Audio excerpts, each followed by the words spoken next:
Welcome. You've joined our webinar today. This is brought to you by MHEC and by Credential Engine.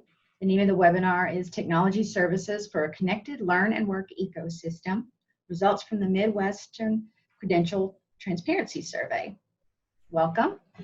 Today we are joined by a number of presenters whom I shall introduce you to shortly. I do want to let you know a couple of things about this webinar. Thank you, first of all, for switching to Zoom. We had some technical difficulties with our other platform, so we appreciate your patience and your flexibility there.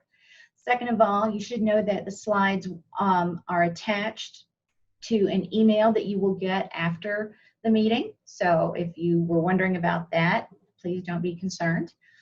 We also ask that you don't ask questions via a microphone. They won't be spoken. Please use the chat feature, and we will try to answer those questions throughout the webinar and also in a question and answer session at the end. We will also be sending, after the webinar, we will record it so you can see it again if you would like to. And then we'll also send you a little survey so you can let us know how we can do this and other webinars even better. So without any further delay, I will ask Everett, who is with us today from MHEC, as our technical assistant. Thank you, Everett. And then that's me, Jenny Parks from MHEC. And then we have our first two presenters, Jeanne Kitchens, Credential Engine's Chief Technology Services Officer, and Jeff Grann, Credential Engine's Principal Investigator. Then we will also be joined by Jenny Spalding from the Michigan Department of Labor and Employment and Training. And then we will have Ken Sauer from the Indiana Commission for Higher Education. All right, so we're going to start you off with a poll question, kind of get you warmed up here. All right. Go ahead and launch that poll, Everett. Question is, how familiar are you with the concept of credential transparency? And your options are not at all, heard or read something about it once, very familiar, and I monitor Credential Engine's developments, and I'm actively engaged in advancing credential transparency. Now, some of you will recognize this question from a survey we sent out in May, and then, well, actually in April, and then also last week's webinar. We do know that so much of this work depends on people understanding and valuing credential transparency. So we're going to keep asking so that we make sure we know where our audience is and where we need to meet them. All right. I see that 9 out of 14 folks have voted. If you're able very quickly to give us just another few responses, that would be great. And we'll be able to tell the status of everyone's familiarity with the concept.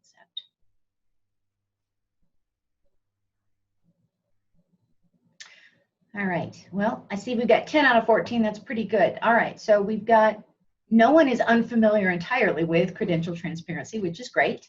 About 20% of you said you've heard or read something about it once. 50% say you're very familiar and you monitor Credential Engine's work, and 30 of you are actively engaged in advancing credential transparency. So that's fantastic. Thank you very much. We have a fairly savvy audience with us today, so that's great. I know our presenters will want to know that. Okay, thank you, Everett. All right. So I'll let,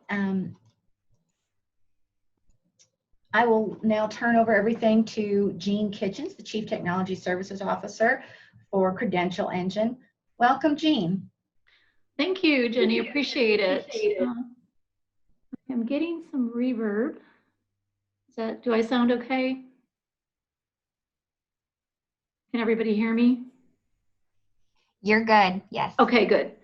All right. Thank you again for hosting this webinar. I appreciate it. As you said, I'm Jeanne Kitchens, Chief Technology Services Officer. And if we can go ahead and go to the next slide.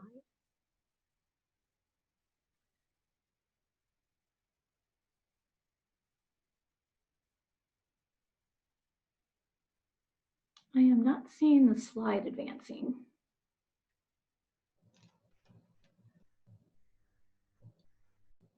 Wondering if, Everett, are we having a little bit of difficulty with the slides?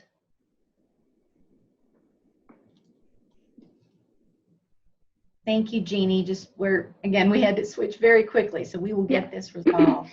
Thank you. Well, while we're waiting for that, I can just, for those of you, it does sound like we have a very savvy audience with this webinar today. And but for those of you who are not familiar, Credential Engine is a nonprofit.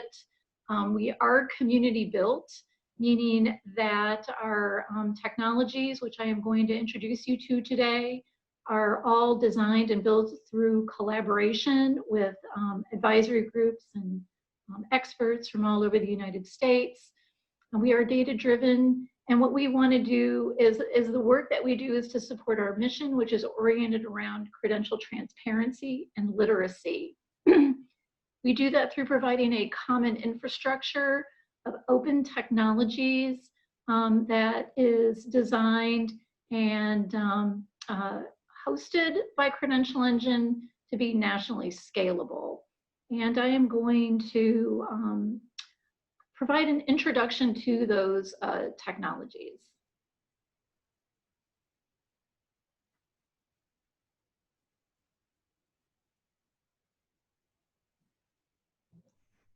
Well, Jeannie, this is Jenny again. Technology is the key word here. Maybe you can frame the conversation with folks while we're still trying to. Sure. Oh, there we go. All right. Looks like we're going to have some more options here for. Okay. Yep, I see. This is what we just covered. So why don't you just go ahead and go to the next slide. And there we go. I think the polling question or something is blocking the view of it. Yeah. So there are over 700,000 credentials offered to individuals in the United States alone. This is a huge market with major investments. And the problem is with that many credentials and the level of investment, we need to see better information out there to help all of us better understand credential information.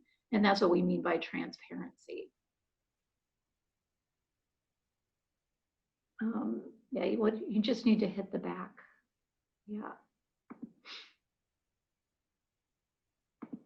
And you can just stop right there. Yeah, you were fine right there. Well, okay. Okay, thank you. So Credential Engine maintains and continually builds upon a set of national infrastructure. And I'm going to go over the components, the major components of that infrastructure in a little bit of detail today for you. The credential transparency description language is foundational to the technologies. I will talk a little bit more about that in a moment, but it is a common language for describing credentials. That we maintain a set of publishing tools that I will talk about a little bit. Those publishing tools include APIs, bulk upload, manual entering of information, all for the purpose of transforming information into data, and more specifically linked open data that is interoperable and searchable, discoverable, comparable on the internet. And we do that by putting that data into a credential registry. That credential registry supports an open applications market, meaning that systems and applications can consume data from that registry. And we can take a look at that information that's in the registry by using the Credential Finder. I'll show you some screenshots from the Credential Finder. And all of this is done through, as I said earlier, community practices. We have a number of advisory groups, including the technical advisory group that we work with to design and implement these technologies. And you can go ahead and go to the next slide. The Credential Engine, those technologies that I was just describing, are maintained in a cloud environment. They're nationally scalable. And we're scaling to enable hosting data about those 700,000 credentials that I was describing earlier.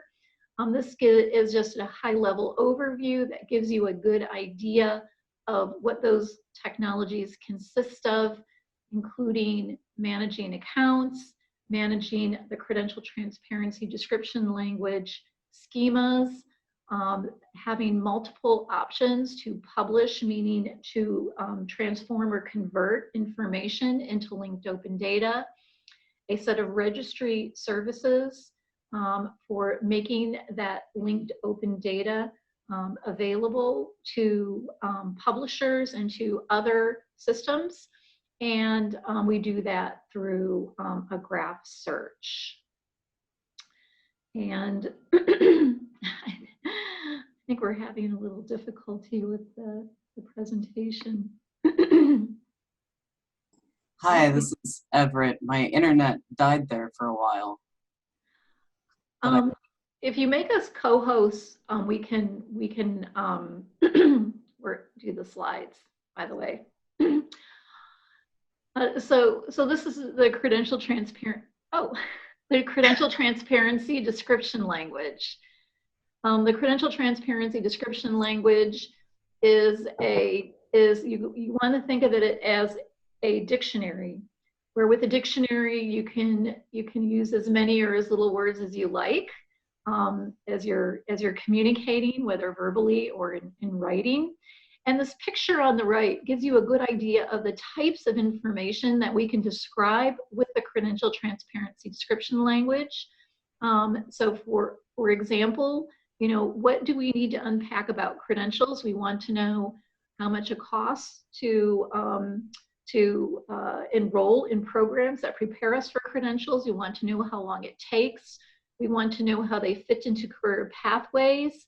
We want to know its relationship to other credentials. For example, we've heard of stackable credentials. We want to know if there's jurisdictions where the credentials are applicable. So for example, certifications are often based upon jurisdiction where they are applicable. We want to know if they can be revoked, if they have to be renewed. All these kinds of things we can describe with the credential transparency description language, which is an entirely open language for anyone to use under a Creative Commons license. And as I was mentioning earlier, what's key about it is it's modeled on what's called the semantic web. So it's all about making information available as linked open data that is interoperable, and for being able to describe all types of credentials. So the way we have designed the credential transparency description language, it can describe the unique attributes of all 700,000 credentials that I mentioned earlier. And you can go to the next slide.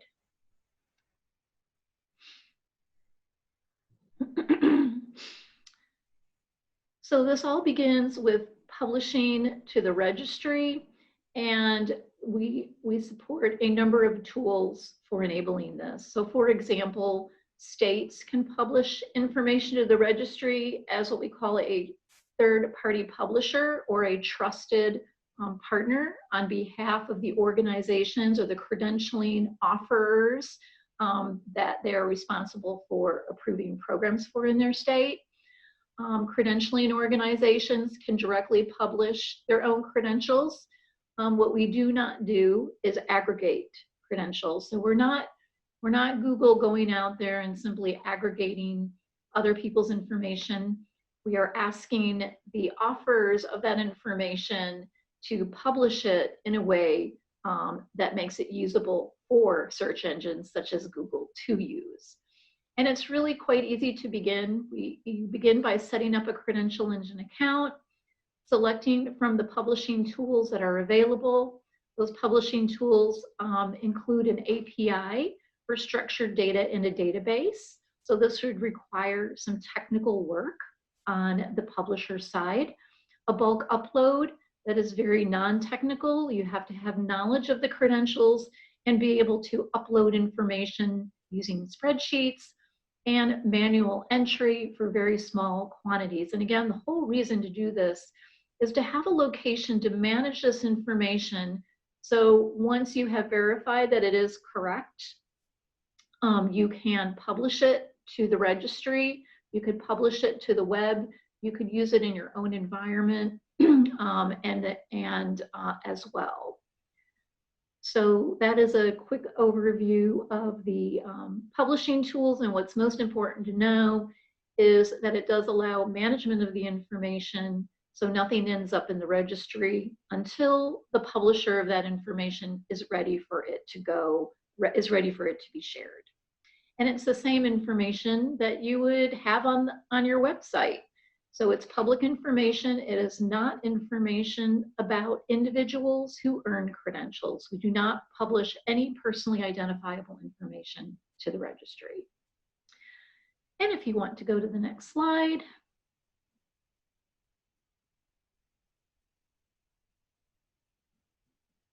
I think you just skipped a consuming slide. Oh, maybe not. Go ahead and go forward. Yeah, let me mention this. The registry also has a minimum data and currency policy. That is all public information on our technical website that you will be able to click on the link once you download this PowerPoint. Here you can see what it takes to get the data in the registry. And this is very important because we want to make sure that the data is usable and current. And if you can go to the next slide. Consuming data from the registry. So the purpose of the registry is to provide information as linked open data and in a way that is interoperable and usable by credentialing organizations and others. So think about all of the helpful applications out there that range from career guidance systems. And as I mentioned, we have one example for the purpose of you to be able to see what's in the registry, the Credential Finder, but other systems and applications can consume that data. And we do have some examples of that on the Credential Engine website. You can go to this web page that you see on your screen here, and you can click on any of the little boxes, the Google Pathways, Value Cred, Career Coach, Transfer In, the widget, and you can see some examples of consuming data from the registry. So this is a key part of the infrastructure and one of the important value propositions for it. And if you can go ahead and go to the next slide. So the Credential Finder is a public web app that also supports customizable widgets. And you can see this web app by going to the URL here on your screen. It is meant as a kind of beta prototype app for the purpose of seeing everything as it gets published to the registry. So when I was talking about those publishing tools earlier, those are used for managing the information, and then the things that you see, the information that you see in the registry was published when the owning organization, after they reviewed their information, determined that it was ready to be shared and published it to the registry. So this gives you an idea of what the search looks like in the Credential Finder. And if you go ahead and go to the next slide. This is what we call a detail page. So from that search, if you click any of the links, you go to a page that shows you all of the information about each credential that has been published to the registry. Every single thing you see on the page is literally generated from that information in the registry. One of the valuable reasons to use a specification for linked open data is it is human and machine readable. So it actually includes the full contents of the information that you see here. And when you go to visit the Credential Finder, you can click on any of the little blue boxes and they expand, and you can see all of the details that were published, such as in this case, competencies. And if you go ahead and click on the next slide, for those who are also interested in this metadata, the raw data that I keep talking about that's in the registry, you can also use the Credential Finder as a way to actually see exactly what that data looks like in the registry. So another valuable design of the registry is that the way the data goes in is the way that the data is stored is exactly the way the data comes out. So there's no proprietary manipulation of the data. It's always linked open data, ready for interoperability and ready for use.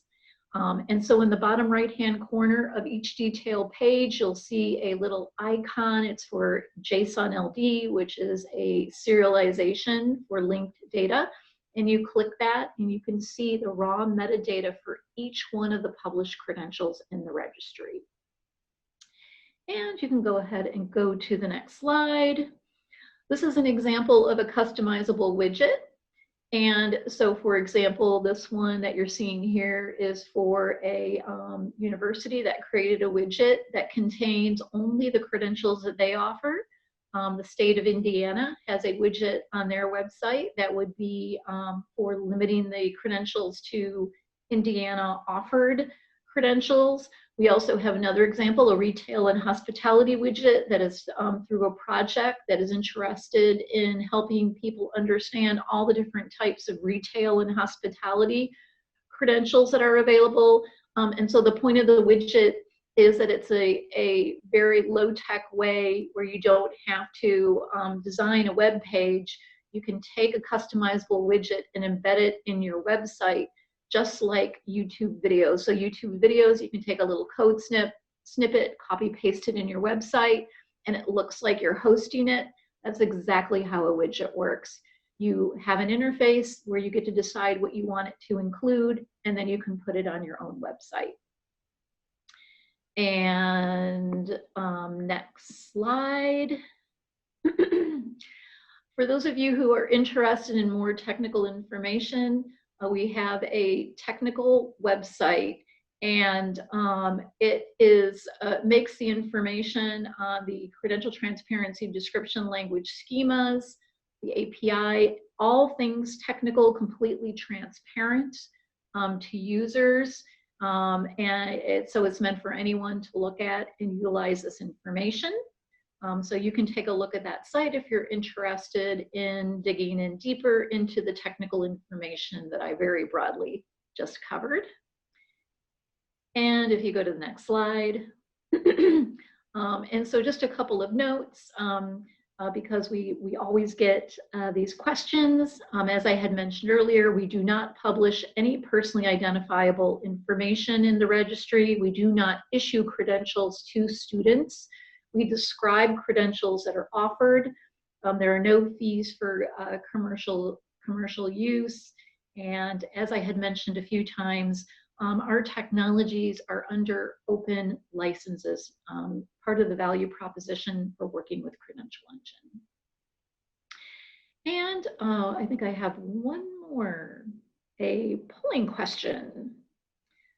If we were able to get that in there, we were, if you can open the polling question, what we wanted to know is if you were interested in a Credential Engine offered webinar, that would be a deeper dive into the technologies where you can include, your technical team members, anyone you would like to get a deeper dive.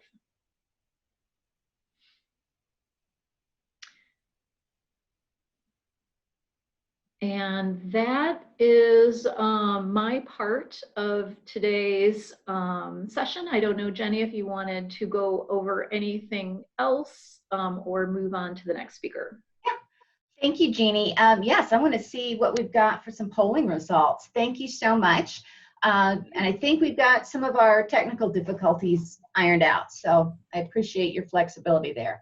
So it looks like we have 6 folks responding to our poll, 4 of whom said yes, definitely a deeper dive would be great. And then we have 2 who said, no, I don't know yet. So we're going to let them hang around for a little while longer and and see what else they can learn to help them figure out more where they are with this stuff. So thank you so much. Thank you. We move on to our next slide, and I will introduce Jeff Grann from Credential Engine. He is going to be our next presenter and tell us a lot more about what's going on across the nation, and particularly in the Midwest with Credential Engine. Welcome, Great. Jeff. Great. Thanks, Jenny. Hi, everyone. Jeff Grann here. So I am going to probably repeat some information if you were on our last session, but this might be a good chance too to think about or raise questions related to our survey results. This research is part of a National Science Foundation Convergence Accelerator grant, a phase 1 grant that Credential Engine and the Commission for Higher Education in Indiana with Ken Sauer received. What we did was Convergence Accelerator is an effort from NSF to focus on issues of national importance in which research, action-oriented research could come together and address issues that any particular or discipline may struggle to focus on. And in particular, this one is the issues pertaining to the future of work and harnessing the human technical interactions that are needed related to artificial intelligence. And so what we did was spend about 5 or 6 months researching the state of Indiana. Indiana's published a tremendous amount of data to the registry already. And we conducted 3 workshops and interviewed, 30 different people, finding out how could these data be used to advance their goals. And what we identified was part of that research was this survey that we conducted. Happy to go over any of the context of that phase 1 work, but knowing there's a lot, let's look at the next slide because it highlights the design of our survey. We, in April, took a week and a half to gather data from MHEC commissioners, alternates, and Credential Engine folks that are already involved in this effort. In fact, in the Midwest, I don't know if we highlighted it, but there are 7 states, 7 of the 12 MHEC states that are already working on credential transparency. And we asked about 3 different areas: state priorities pertaining to credential transparency, who the stakeholders are that are involved in this work, and how can we go about engaging those people well. And we got a strong response. Many folks are involved in state government, some credential providers, and then credential transparency is a type of work that touches many different roles. So we expected to have other organizations as well, nonprofits and whatnot. So we did get, just to say, 1 response from each of the 12 MHEC states represented. So we were thrilled with that outcome. Let's look at the results quick. On the next slide, we've got our summary of state priorities. We asked about these 9 different areas. This will be in the slide deck for you to review. And I know it's a lot of data, but I summarized really 2 points on the next slide that just highlight the outcomes. So let's look at that. Yep. So current priorities: clearly, credential transparency is related to advancing careers. People depend on careers, depend on credentials to advance their careers, and that's ever more highlighted in our uncertain economic turmoil from COVID, but also different groups of people that historically have not benefited from credentials as others have. So that's an important finding, confirms what probably many people might have already thought, but also performance. It's not just to enroll people in credentials, but it's to ensure that they graduate, earn those credentials, and so that's another current focus.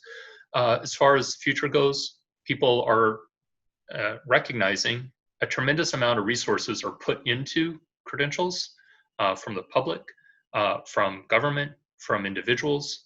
So what's the return? What's the return on that investment? and that's a growing analytic question actually that depends on high quality data. And so we'll want to learn more about that. And then also, how well are these credentials even designed? Are they addressing the competencies that are required for success in the future labor market or not? And so competency-based education has a long history, and there are many institutions performing at a very high level in that regard, but it is, I'll say, not a standard practice across all credential providers. And so we'd like to learn more about that through our future work as well. On the next slide, we have more information about who is involved in this work. We came up with a distilled list of 12 stakeholder groups that we know are very important to credential transparency, and asked if they're currently involved or if they're not, but they should be. People feel like maybe they, they're not related to the work, or they just don't know yet. So I've got the results here. Like I said, encourage you to look at it in the deck. But on the next slide, I've got a summary of the high-level findings here, just that, as you might expect, state agencies are already actively involved with credentials, and so are college university leaders, many of whom are very sensitive to how their offerings are how they fit relative to state priorities. And so that's confirmatory in many ways. Some of the people that aren't as involved but need to be include HR professionals. There's actually not a tremendous amount of forums or bridges that can be connected between credential providers and credential consumers. And that's one of the benefits of credential transparency, is to bring those people together more directly. We are involved with HR Open Standards, which is an interoperability agency for HR technical systems, and have some ideas about how those bridges could be made through data in particular. But also faculty. Faculty are often very involved in they're defining the instructional assessment curricular structures of their offerings. Those are key, rich data points that pertain to the value of that credential outside of the institution. And registrars, we need to call out their role. Often they are a key data keeper of information about credentials within institutions. They have their own professional associations and are often utilizing many technical tools to assemble credential data for university leaders. And so I was glad to see that they were called out as another important group that needs to be even more involved in this effort moving forward. And then just lastly, on the next slide, we've got our engagement strategies. How are we going to do this work? And I'll say this was a poll conducted late April. So people were already aware, I think, to some degree of the COVID implications, but maybe not fully appreciating how challenging it will be for us to gather in large groups like we've done so often in higher education, many conferences, many large convenings. Now, increasingly, let's look at the summary results here. What we found is that actually we can make a lot of good progress through small web meetings, kind of like this, using Zoom. And then also assigned action teams that are focused on particular issues. And so that's very encouraging to us. That's how Credential Engine's made a lot of progress to date. And so we'll continue to look towards that in the future. And just to say, I'm maybe a little vague about what our future plans are, just to be explicit there. Credential Engine and MHEC have found this partnership to be mutually beneficial, and will intend to pursue it in a variety of ways that make sense to members. But in particular, we have applied for a Phase 2 NSF Convergence Accelerator grant, which would provide some funding to help convene representatives across the Midwest, state agencies, and invest in process improvements for publishing data to the registry. So that is one of the main outputs of our Phase 1 grant was our Phase 2 application. And so we'll hear about that in July or August, whether we'll be receiving any awards, but independent really of that grant. These results are quite helpful as we plan out a variety of outlets and connection points together. On the last slide, we kind of have our summary result, the top level result, which was very encouraging, that if asked about their interest, commissioners were interested in credential transparency, 95% expressing their endorsement, their interest in learning more and working more in this area. So that was very encouraging as well.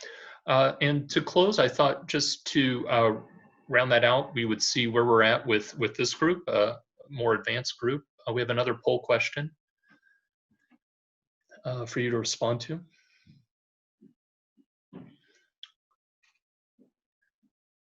So yeah, feel free to Mark. This is Jenny. I'll read it for everyone. Are you interested in working with MHEC, Credential Engine, and others to help advance credential transparency in your state? So, sorry to jump in there, Jeff, but I wanted to make sure that. Yeah. Glad you did. Thank you. Sure. Let's see. We've got 7 out of 16 responses so far. Let's try to get at least half, and then we'll see how that goes.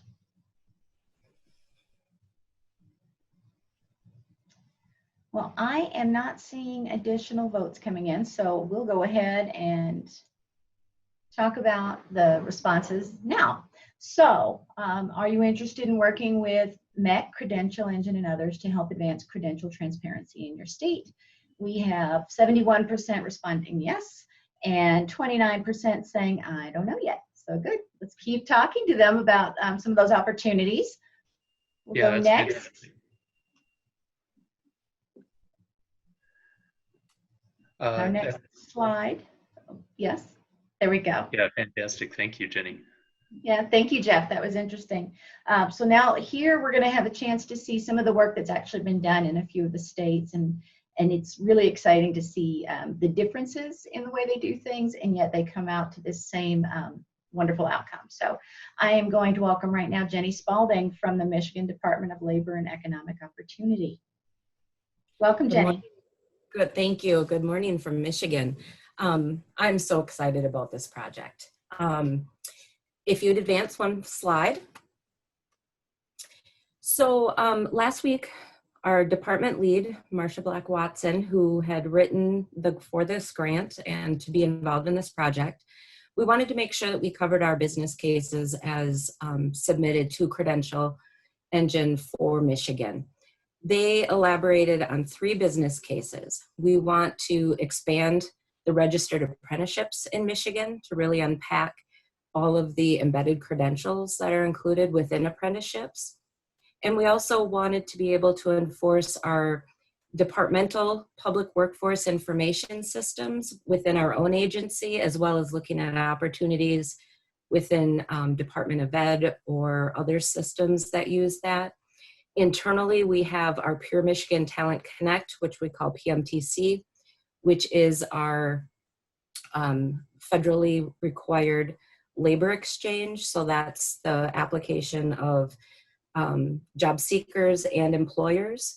We also knew that we would be able to enhance our Michigan Education and Career Pathfinder, which is a website that is really the culmination of a couple of WDQI grants that we received from Department of Labor. That was originally why I joined the Department of Labor and Economic Opportunity, was our acceptance of those grants and being able to find the way within the state of Michigan to connect education systems with wage systems and be able to have accurate, live, current data on the outcomes of the students within the Michigan education and wage systems. Another important system that we offer is another federally required website. We call our eligible training provider list in Michigan the Michigan Training Connect. And again, that is for a variety of different training providers within the state of Michigan and even outside of the state that are eligible that indicate that they will accept federal WIOA training dollars. So that's another system that we knew we would be able to integrate this data into. And then the state of Michigan has a proprietary system that is used to report on WIOA outcomes to the federal government, and that is our one-stop management information system utilized by our Michigan Works one-stops across the state to map their program participants and provide performance outcomes. So we knew that there would be a lot of implications for this type of data. And our third business case is to use the data from as supplied to the Credential Registry to help us define the career pathways in Michigan that are specific to our residents. Next slide, please. So we were accepted and officially launched in July of 2018. And in that 2 years, we spent a lot of time actually asset mapping. We knew that due to the prior DOL WDQI work and the connection of assorted systems in Michigan, that we had access to a lot of information that we could provide on behalf of our many stakeholders.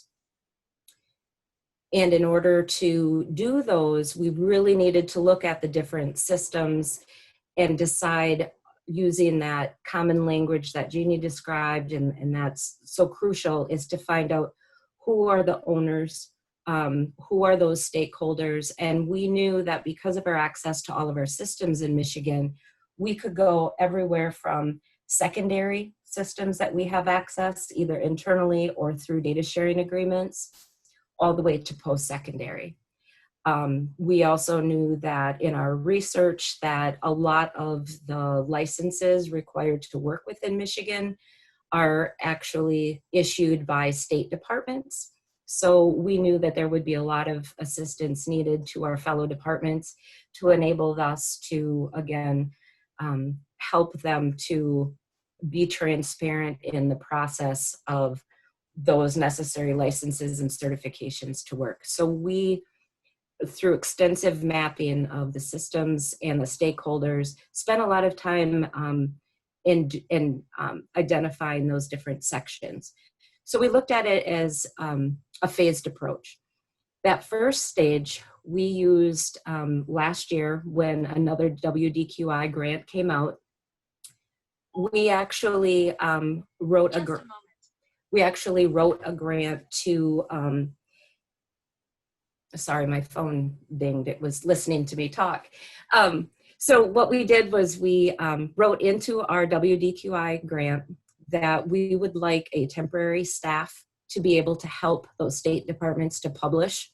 So we built that in, and Nicole is actually on the line. She's been doing great work with outreach to the various departments and within those departments, various agencies, and helping them understand that PDFs on their websites are not as transparent to residents as they feel that they are. So she's been working with them individually, and as Jeanne mentioned, with the various types of uploads, she actually helps them create the spreadsheets so that that can be uploaded on their behalf. So we have, I believe, almost 200 uploaded now and many more in queue. Just like other states, I'm sure we're severely impacted by COVID and work at home. We've been working at home since March. And in addition, our response to the coronavirus and governor requirements on projects, our team has been, and other departments have kind of put this on the wayside for those priorities, but the work that we're doing in the background was still helping them create their spreadsheets is still underway. So within that phased approach, again, our very first method was to be able to work with them directly and be able to publish with the upload process. So it was very exciting to be granted that, which added a lot of programming and technical assistance funding, because creating the API, doing the extensive mapping, and then our planned upgrades to those systems will be very financially impactful, but also hugely impactful to be able to have that one-to-one match of official names and official owners within our systems. Next slide, please.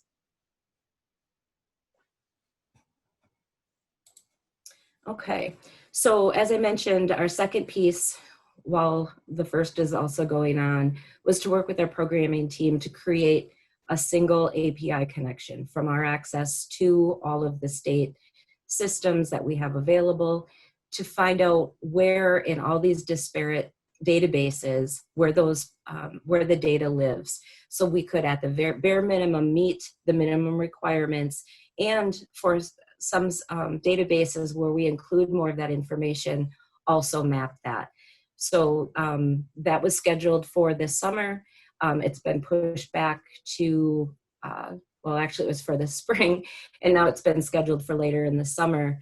But that is definitely underway. And we've identified within Michigan, between secondary and post-secondary, almost 7,000 different learning opportunities and credentials that we'll have access to once we're able to pull the trigger and do those API connections.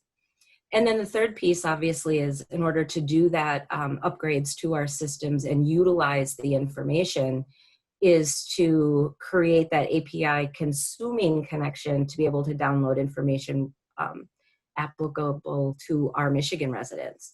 So that is important in the fact that we're sending all of the information for our stakeholders in a uniform manner, being able to gather it back, and also look at those organizations nationally that accredit our students and be able to put those into our connections as well.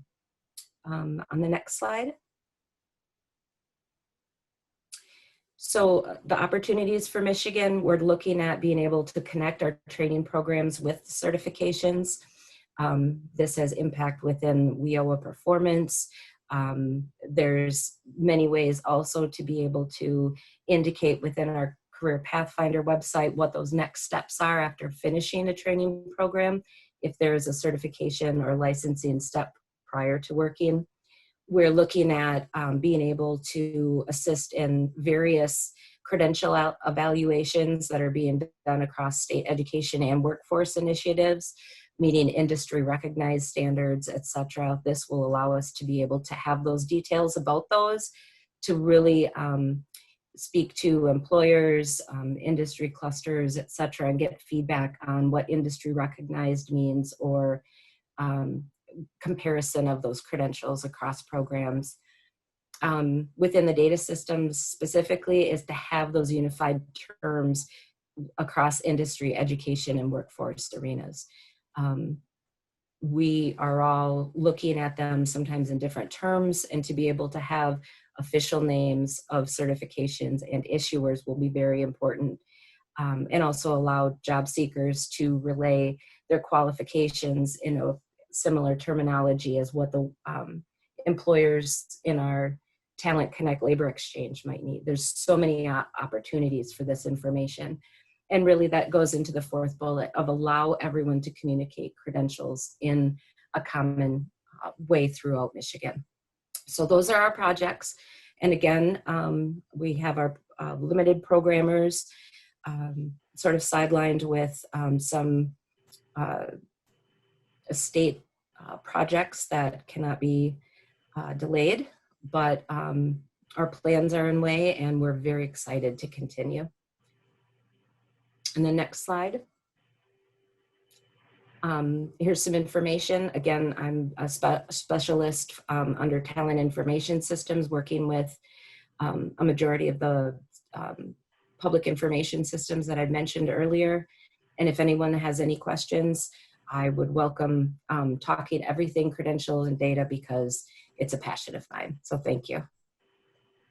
Thank you, Jenny. All right, moving on.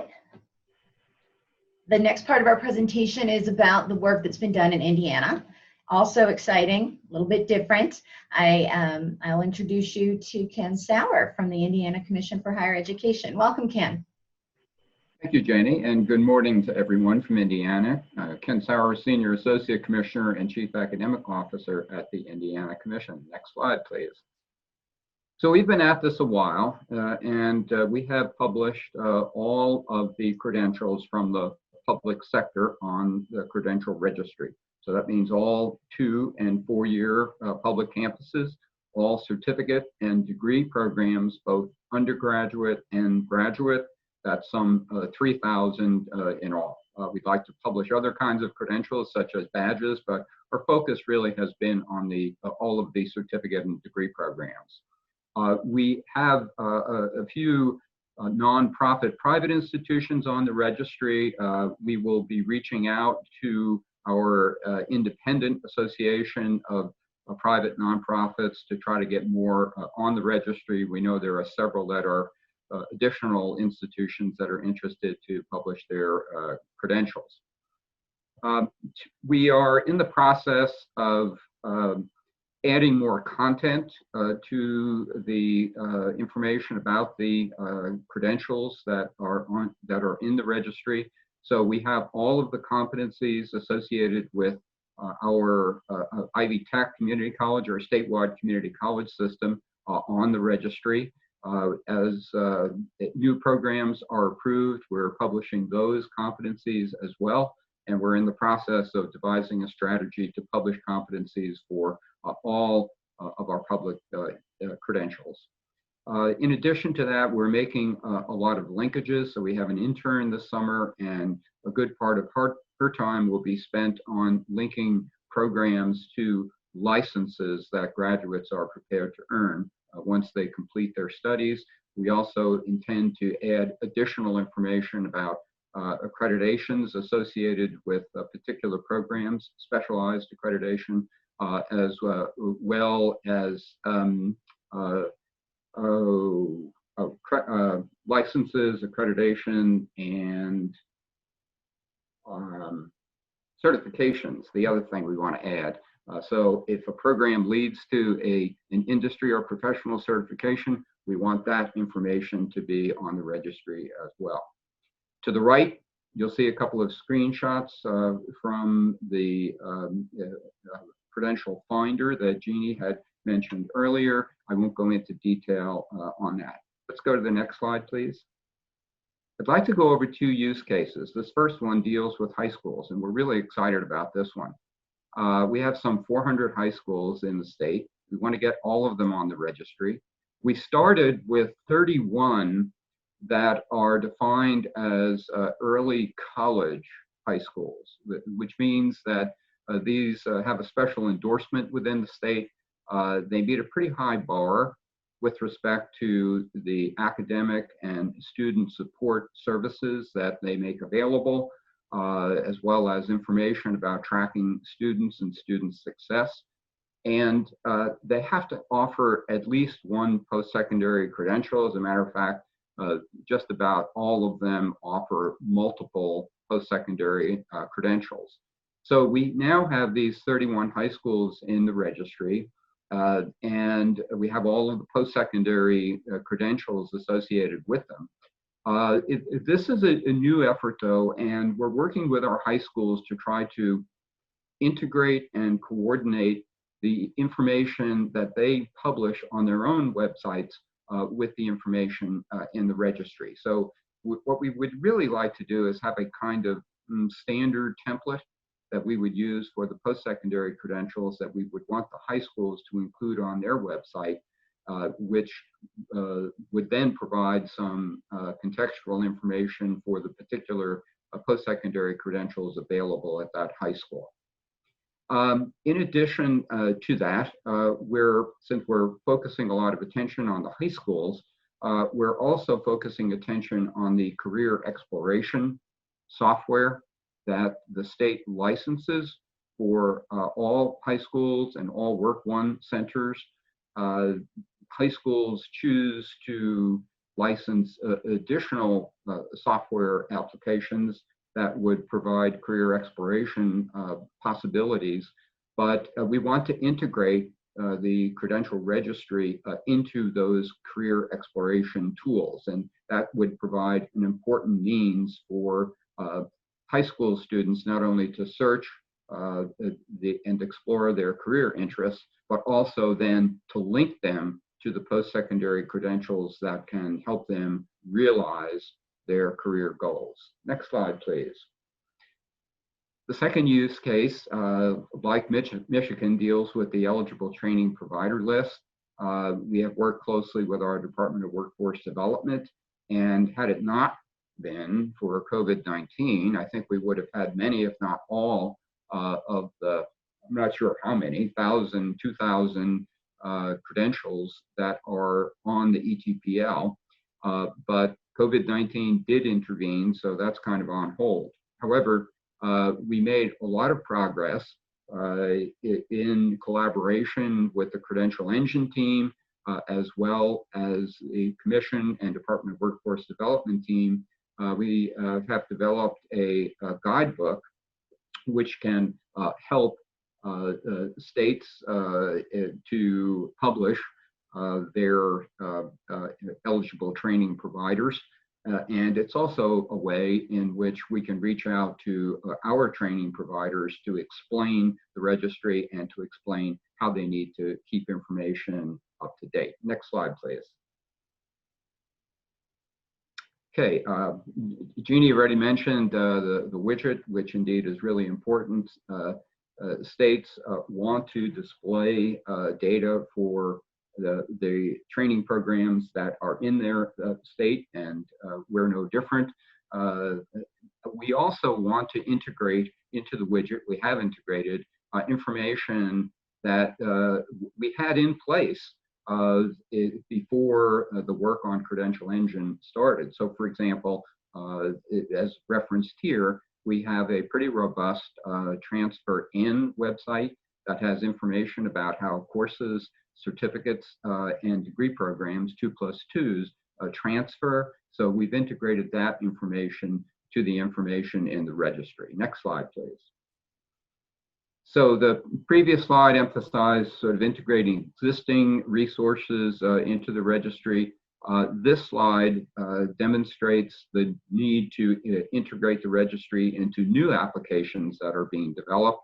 So Google Pathways, a particular initiative of Google's, partnered with us and Credential Engine to use the data that was in the registry on education and training opportunities to align that with the data on job opportunities, in-demand, high-wage jobs that are for people who are looking for jobs in Indiana. So this is a nice illustration of how the registry, as it is populated with information about credentials, can be used and is on hand to integrate with and align with new applications that are being developed. I can also give you a couple of others, but we're particularly proud of this one. Next slide, please. And this is my contact information. I also have the contact information for Jillian Schulten, my colleague at the Commission, who has done some real great work on publishing information into the registry and working with Credential Engine to develop new descriptors. And as a MEC Commissioner, I just couldn't be more delighted that there is now a formal partnership between the Compact as an organization and Credential Engine. And like Jeff and the rest of the team, we're really hopeful that this NSF Phase 2 grant will come through, which will enable us to do a lot of great work over the next 2 years in the 12 MEC states. But you know, even if we don't get that grant, I'd like to see the Compact continue to work in partnership with Credential Engine. The registry is such a powerful tool and can provide so many benefits. And I'm going to stop there. Thank you, Ken. So this is Jenny again. I'm wondering if we have any questions that people are wanting to submit to us. I'm not seeing any in the chat, but that doesn't mean that we can't squeeze one in before the end of our time here. We are right at 11, so we don't want to keep people too long.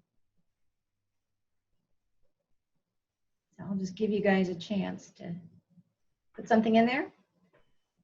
All right, well, I'm thinking you guys gave them a lot of information. They might have to take some time to process it and then get back to you. Maybe we'll see some of you on the webinar on Thursday, and you'll have some time then to ask questions that you weren't able really to formulate today.